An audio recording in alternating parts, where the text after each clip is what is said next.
Since winning its independence, the United States has been involved in 6 major wars, an average of 1 every 30 years. At any time in the future, this nation may be attacked by an enemy armed with atomic or hydrogen bombs.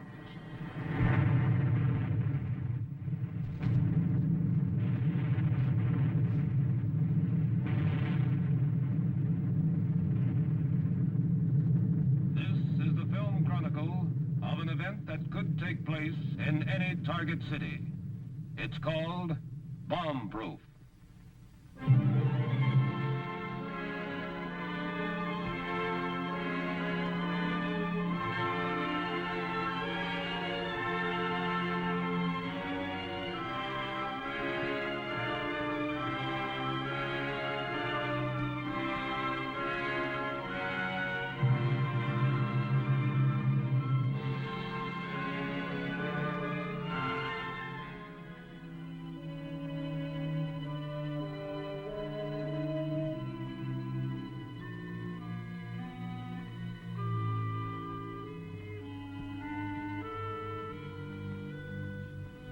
Days after the impact of an H-bomb, the city continues to claw itself out of the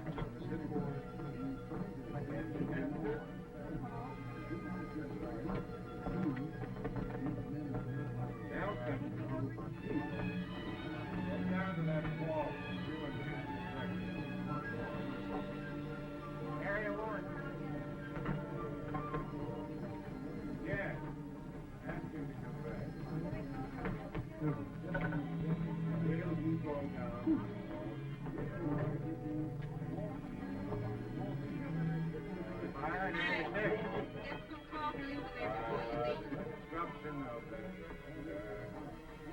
Communicate 7 days with practically no sleep at all. I wonder how long we can keep it up. The city continues to claw itself out, and although the full extent of the bomb still being determined, the North Central manufacturing area is a scene of complete destruction. We've all got nothing to go back to now. Donovan's plant really got it. It's nothing but a vacant lot, a prairie. That means that everyone in town is out of a job. Say, I got some questions I want to ask him.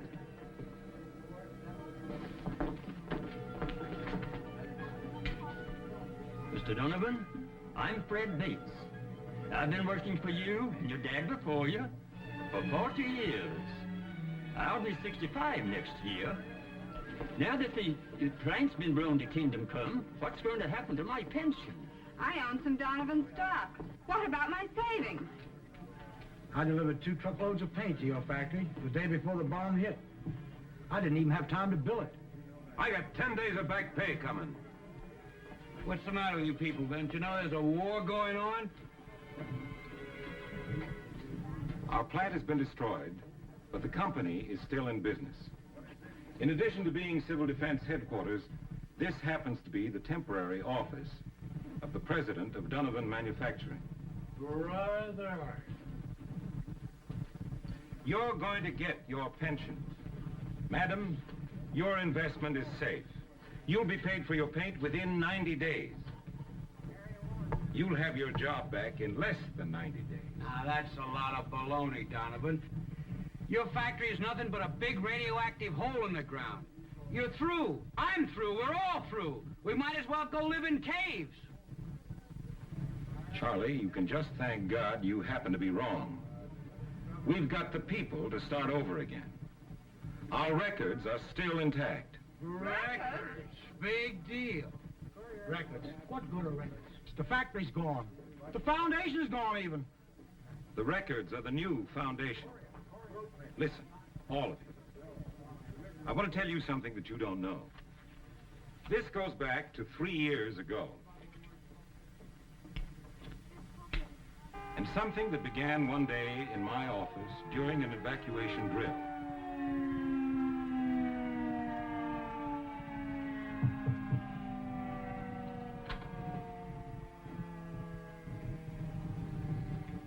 Here's the evening paper, Mr. Donovan. Thank you. This is one of the best drills we've ever had. Yes. Someday it may save thousands of lives.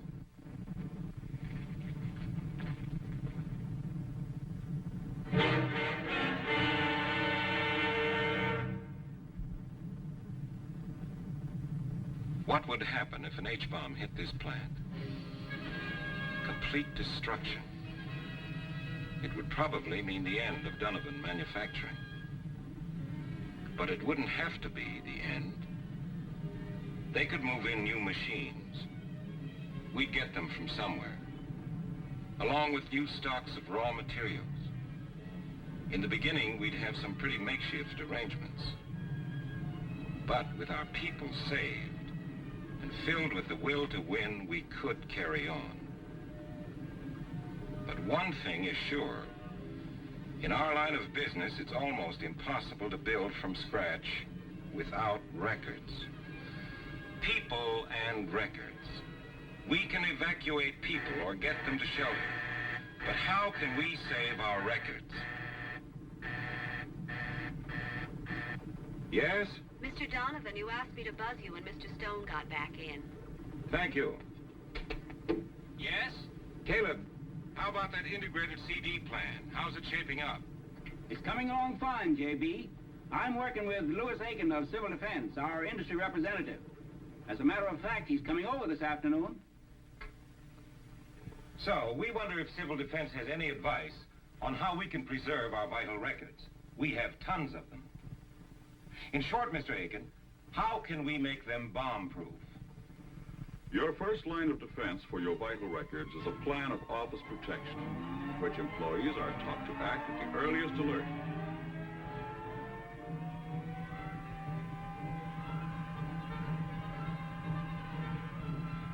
Records stored in the company vault will have good protection.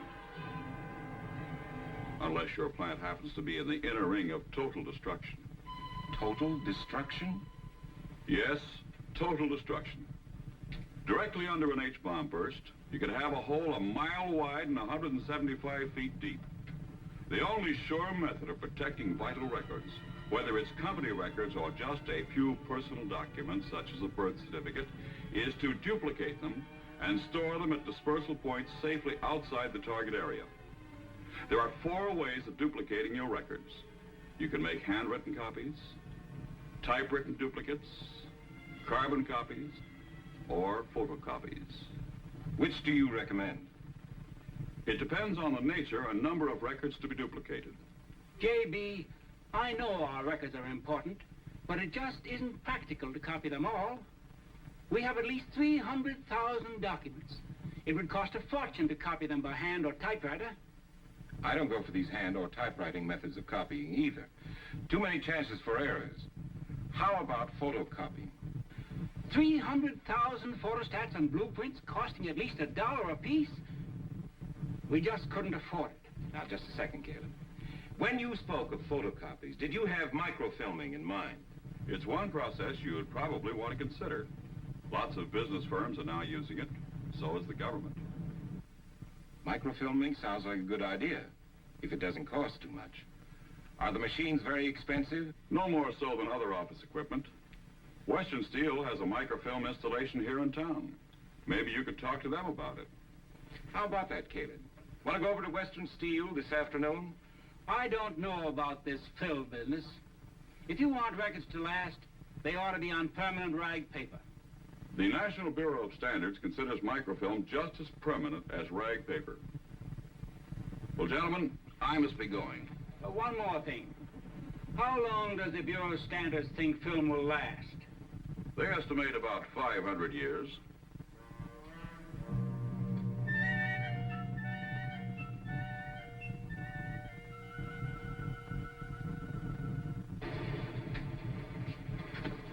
This is our microfilming section.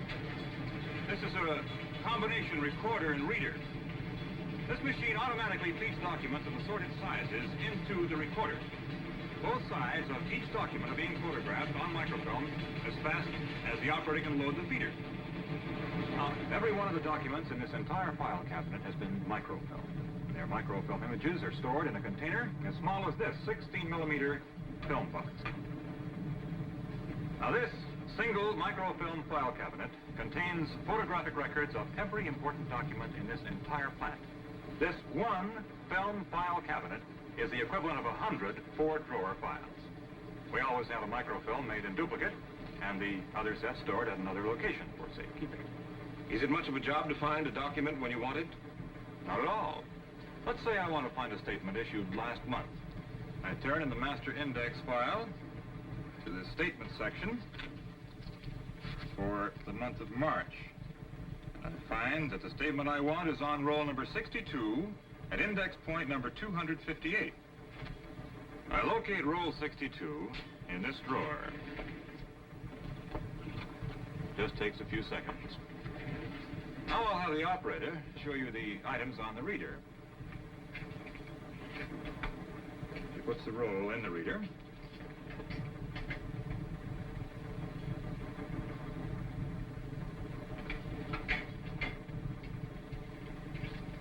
Then she turns the film until the reference number appears on the index meter.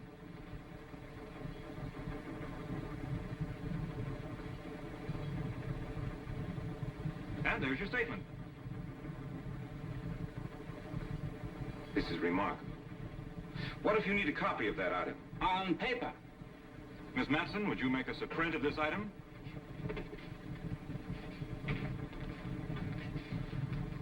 By the way, where do you have the actual roll of film developed? Well, most people send their exposed film to a microfilm developing center. There are many of them strategically located around the country. They process the film and mail it back the day it's received. We have a security problem, so we have our own machine. Can a microfilm copy be used as legal evidence? Well, microfilm images are acceptable in federal courts as primary evidence, and in all courts as secondary evidence. Notice how even the smallest type reproduces with complete legibility. Thank you, Miss Matson. Miss, how many years' experience have you had with this machine? Oh, I've just been here since last week, sir. John? I'm sold. Now that we've solved the problem of how to duplicate our records, how do we make them bomb-proof? You can't store them here. This town's an enemy target for sure. It ought to be a protected place, 20 or 30 miles or more from town. There's an abandoned coal mine over near Belleville. Yes, and Granite Cave at Jepton. You know, any small-town bank vault will do. Microfilm takes very little space. I know just the place. And what did you finally decide on, Mr. Donovan? The First National Bank of Rolling Hollow. Rolling Hollow? Gosh sakes, I was born there. Well, here's your chance to make a trip back home. Maybe we can scrape up enough gasoline to make the trip this afternoon.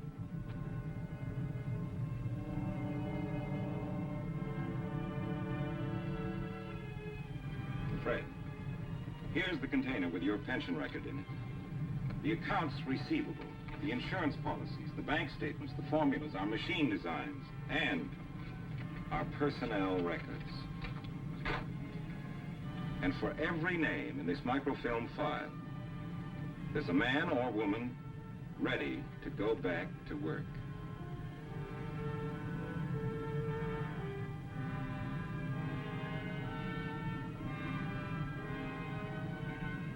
We've got every document the company needs to get on its feet again. And we've got the people, too. We can build again. We will build again.